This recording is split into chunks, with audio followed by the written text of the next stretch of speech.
Ini isomorfisme ini, jadi dia itu, ini definisinya ya, suatu grup itu dikatakan isomorfisme. Nah ini contohnya ada gambarnya, ini lebih mudah nih dipahami gambarnya. Jadi suatu grup itu disebut isomorfisme kalau grup ya, grup itu andaikan itu grupnya G, itu bisa dengan grup G bar ya, di sini ada G bar, itu dia punya pemetaan atau fungsi yang satu-satu itu artinya apa ya, setiap unsur itu dipasangkan tepat satu, tidak ada yang dua. Kemudian dia selain satu-satu juga onto itu artinya apa? Onto itu artinya setiap anggota di daerah hasil itu pasti punya apa? Punya pasangan gitu. Kemudian dia juga yang ketiga dikatakan apa itu Bapak Ibu? Dia mengawetkan operasi grup, mempertahankan operasi grup. Jadi operasi grup itu misalnya, nah ini bacanya gimana? Sigma atau flux ini? Sigma lah ya. Sigma AB itu artinya sigma A dikali dengan sigma B atau dot di sini. Ini gambarnya ini gambar untuk isomorfisme. Di grup G-nya itu operasinya dot, di di daerah hasilnya juga dot, maka ini hasilnya sama. Ya. Nah, kalau berbeda ya, perkalian di daerah asal, kemudian daerah hasil operasinya penjumlahan, itu ternyata juga dengan pengawetan operasi ya, dengan operasi yang kekal ini, operasinya tetap ya, itu sigma A dot B, sigma A dikali B, itu di sebelah kanannya menjadi sigma A ditambah sigma B, operasi penjumlahan. Gitu. Nah, tadi untuk syarat isomorfik itu apa Bapak Ibu? Yang pertama dia bisa dipasangkan ya, daerah asal daerah hasilnya. Jadi kalau kita lihat daerah asalnya katakanlah U8, daerah hasilnya U12 ya. 1357 ini 4, ada 4, 15711 juga 4, sama-sama 4 ya. Jadi dia bisa dipasangkan satu-satu dan onto. Ya, satu-satu setiap daerah asal itu punya pasangan di daerah hasil satu. Artinya tidak ada yang kembar begitu. Kemudian onto itu setiap daerah hasil punya pasangan gitu. Tidak ada yang tidak punya pasangan gitu ya. Gitu. Nah, kemudian syaratnya yang berikutnya adalah OP ya. OP itu mengawetkan ya, mengawetkan. Nah, kita lihat contohnya ya. Ini kita lihat contoh dari sini saja. Apakah dia mengawetkan di sini?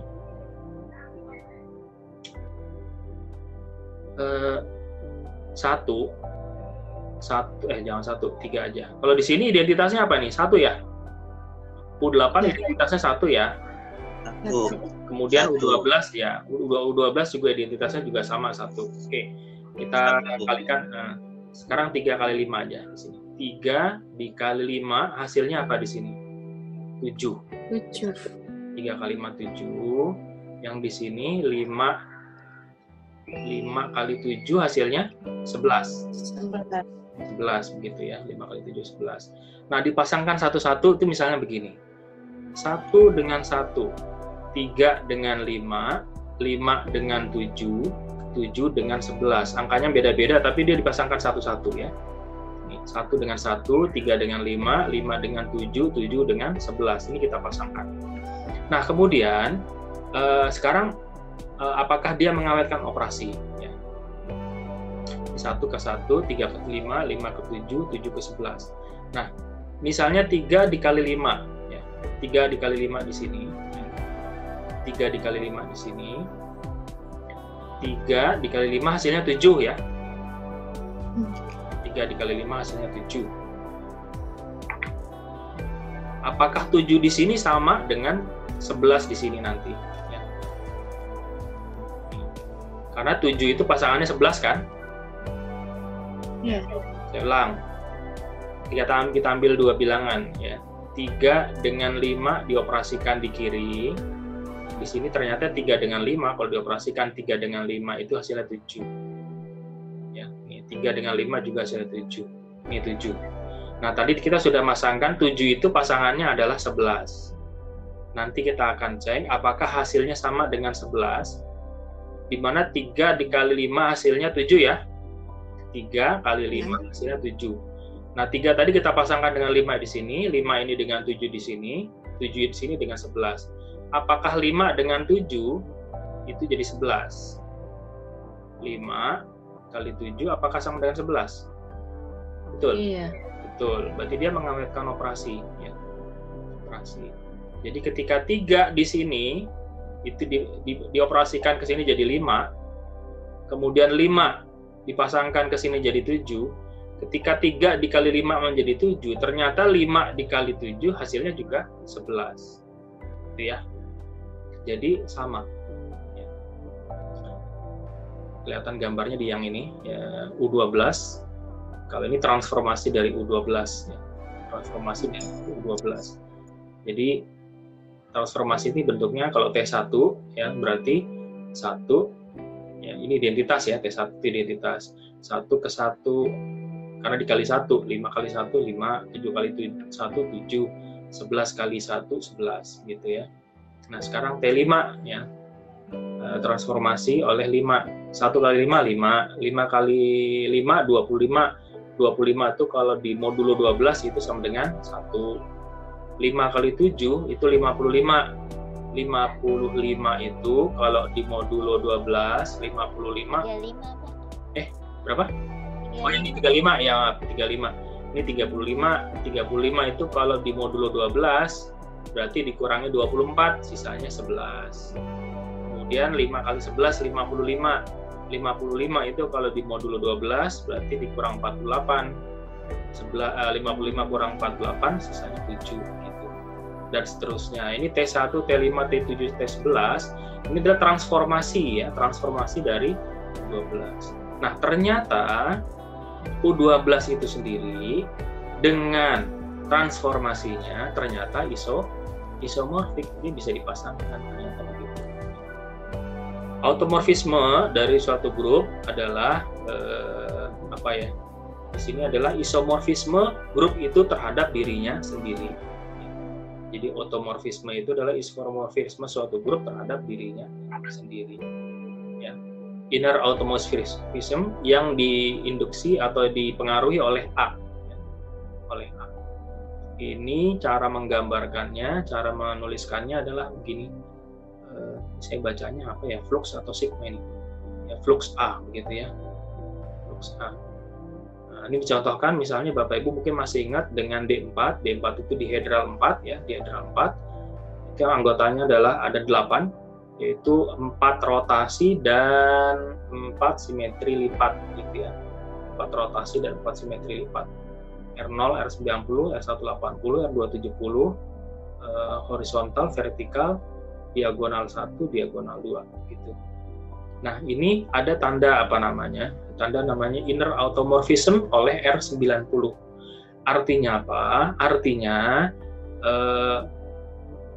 anggota dari D4 ini, anggota dari D4 ini itu didekati dengan R90 di kirinya, kemudian dengan inverse dari R90 di kanan. Hasilnya apa? Ya. Hasilnya Bapak Ibu kalau kita lihat ternyata di sini dengan inner automorphism dari R90, R0 tetap jadi R0. Ya. R90 tetap jadi R90. Keluarga besar rotasi itu tetap. Tapi untuk yang simetri lipat dia berubah. Ya. Untuk horizontal dia berubah menjadi vertikal ya, dengan inner automorphism ini. Untuk yang vertikal dia berubah menjadi horizontal. Untuk yang diagonal 1 dia berubah menjadi diagonal 2. Untuk yang diagonal 2 dia berubah menjadi diagonal. Gitu ya. Ini ingat ya Bapak Ibu, cara mengerjakannya dari kanan ke kiri. Jadi R90 inverse dulu dikali dengan R0. Kita tahu R90 inverse sebenarnya apa? Inverse itu juga ya.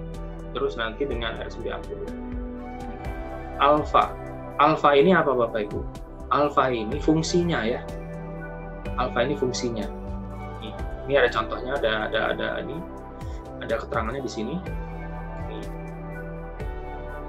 Alfa 3. Nah, alfa 3, alfa 3, 1. Alfa 3 1 ya, 1 dikali 3 itu 3 hasilnya. Kemudian 3 dikali 3, ini 3 kali 3 sama dengan 9. Jadi alfa 3, alfa 3, 1 itu hasilnya 9. 9 itu ternyata sama dengan alfa 9, 1. 9 kali 1. Sehingga alfa 3 dikali alfa 3, 1 itu sama dengan alfa 9, 1. Alfa 3 ini jadi alfa 9. Gitu. Ya, alfa 3 kali alfa 3 sama dengan alfa 9. Ini untuk memperlihatkan bahwasanya U10 ini dengan automorfism Z10. Ini Z ya Bapak Ibu, bukan U ya, ini Z. Automorfism Z10 ya, itu dia isomorfik ini, isomorfik.